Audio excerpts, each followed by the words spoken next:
Hello Agripreneurs, kita jalan-jalan lagi ya ke lokasi yang sempat viral 2 tahun lalu. Kalau Agripreneurs ingat, ada Bukit Teletubbies di Gunung Kidul yang ditanami jagung. Tapi, apa di sana cuma ada jagung? Ternyata, ada banyak tanaman menarik juga yang bisa kita bahas. Seperti biasa sebelum lanjut buat kamu yang belum subscribe, monggo subscribe dulu dan aktifkan notifikasinya. Karena kamu bisa tahu video terbaru yang selalu inspiratif dari kami. Bukit Teletubbies ini ada di area hutan Giring, Kepanewonan Palian, Kabupaten Gunung Kidul. Bentuk bukitnya yang unik, tentu kamu akan ingat dengan film kesukaan anak-anak, Teletubbies. Teletubbies. Bukit dengan hamparan jagung ini mulai banyak dikunjungi sejak tahun 2019 lalu.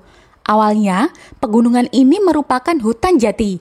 Lalu, hutan jati milik negara ini ditebang untuk ditanam ulang dengan tanaman jati yang lebih unggul. Di tahun 2018, jati yang telah mencapai umur dan ukuran yang cukup besar mulai dipanen. Kemudian, diremajakan dengan menggunakan jati unggul Nusantara yang diklaim lebih baik dibandingkan jati lokal. Saat lokasi ini banyak dikunjungi, jati yang ditanam masih kecil dan tertutup oleh tanaman jagung. Jadi yang terlihat, hamparan jagung yang merata di seluruh lereng perbukitan. Hamparan ini sangat unik kalau jadi background saat berfoto. Saat video ini dibuat, kondisinya sudah berbeda dibandingkan 2 tahun lalu. Tanaman jati mulai terlihat dari kejauhan dan lebih tinggi dari hamparan tanaman jagung. Jadi, udah nggak kelihatan lagi ya seperti Bukit Teletubbiesnya Tinky Winky, Dipsy, Lala, dan Po. Kamu bisa lihat kalau permukaan bukit sudah nggak semulus seperti sebelumnya. Muncul batang tanaman jati di antara tanaman jagung, sehingga warna hijau permukaan bukit nggak akan senada. Tapi, masih tetap terlihat menarik loh tentunya. Dan lebih menarik lagi kalau kita menelisik lebih jauh gimana sih tanaman yang ada di situ. Tanaman terlihat subur meski sebenarnya gunung ini adalah bukit batu bertanah. Bukan sekedar tanah berbatu ya, sepertinya tidak banyak tanaman yang bisa tumbuh subur dengan kondisi lahan seperti ini. Di lokasi ini, ada beberapa jenis tanaman yang ditanam. Saat video ini dibuat sekitar Desember 2020, sedikitnya ada 4 jenis tanaman yang ditanam. Pertama, jagung. Jagung ini sangat dominan terlihat di lokasi perbukitan ini. Dan tanaman utama di sini, tanaman jati yang mulai menjulang tinggi. Di bawah naungan jagung, ada tanaman kacang tanah dan padi. Jagung yang ditanam di sini didominasi jagung hibrida. Untuk varietas dan merek dagangnya, kami sulit mengidentifikasi, karena sepertinya cukup beragam. Jagung bisa tumbuh baik di lembah lereng hingga puncak perbukitan. Sekarang, kita lihat tanaman jatinya. Jati Unggul Nusantara merupakan tanaman jati andalan PT Setia Mitra Bakti Persada. Jati ini diproduksi dan diperbanyak dengan cara vegetatif, yaitu stek. Teknik perbanyakan dengan kelas tertinggi untuk tanaman hutan.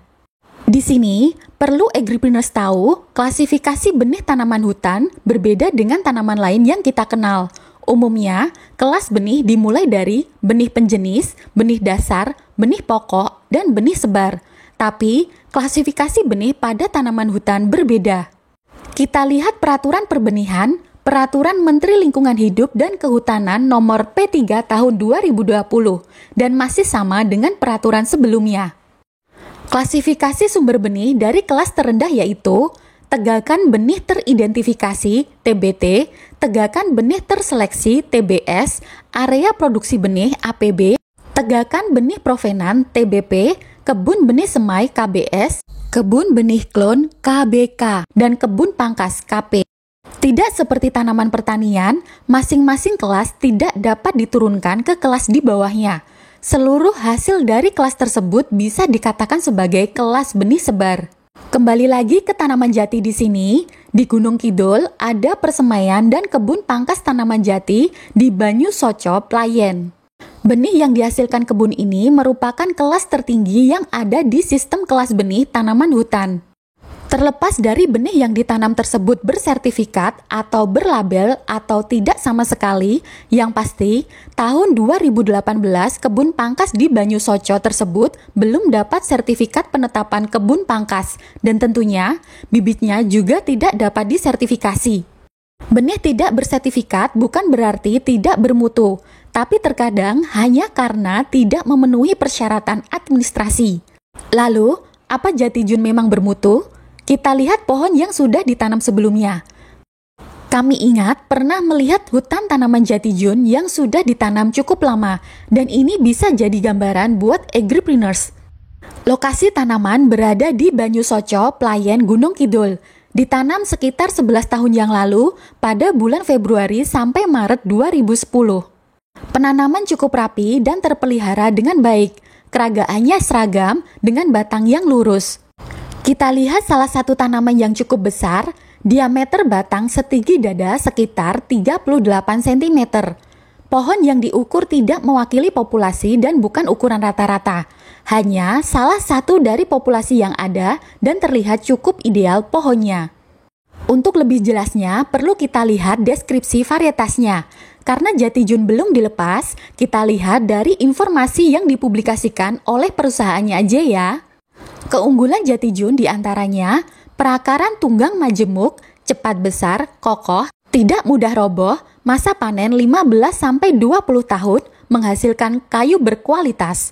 Berdasarkan informasi, asal-usul Jatijun ini berasal dari kebun pangkas Perum Perhutani. Yang kami tahu, dulu awal persemaian Jatijun yang ada di Gunung Kidul ini berasal dari Balapulang, Tegal, Jawa Tengah. Teknik perbanyakan vegetatif dengan teknik propagasi stek pucuk mini ex vitro dan teknologi modifikasi sistem perakaran. Berakar tunggang majemuk, cepat tumbuh, kokoh, dan seragam. Syarat tumbuh yang direkomendasikan ditanam di lahan dengan ketinggian sampai 400 meter di atas permukaan laut, drainase baik, pH netral, dan hindari lahan yang tergenang. Dengan keunggulan yang disampaikan produsen bibitnya, Jatijun ini bisa jadi salah satu alternatif bagi agripreneurs yang ingin menanam jati unggul yang cepat tumbuh. Kita kembali ke Bukit Teletabis. Tanaman sela di sekitar tanaman jagung dan jati, ada kacang tanah dan padi. Tanaman padi saat video ini dibuat masih dalam fase pertumbuhan. Gak mudah untuk identifikasi varietas apa yang ditanam. Tapi, dilihat dari ciri khusus pada kaki atau batangnya yang berwarna kemerahan hingga ungu, dimungkinkan varietas ini adalah Segreng Handayani. Varietas ini memang sangat diminati oleh petani Gunung Kidul. Tanaman padi jenis ini menghasilkan beras merah. Kalau kita lihat tanaman ini pada fase generatif, tampak gabahnya yang cukup berbeda. Pada ujung gabah terdapat bintik gelap. Bintik gelap ini bisa membedakan dengan varietas lainnya. Benihnya sangat diburu oleh petani pada saat musim tanam. Jadi nggak heran, terkadang harga benihnya jauh lebih tinggi dibandingkan harga pasaran benih lain. Semoga video kali ini bisa menambah informasi buat agripreneurs.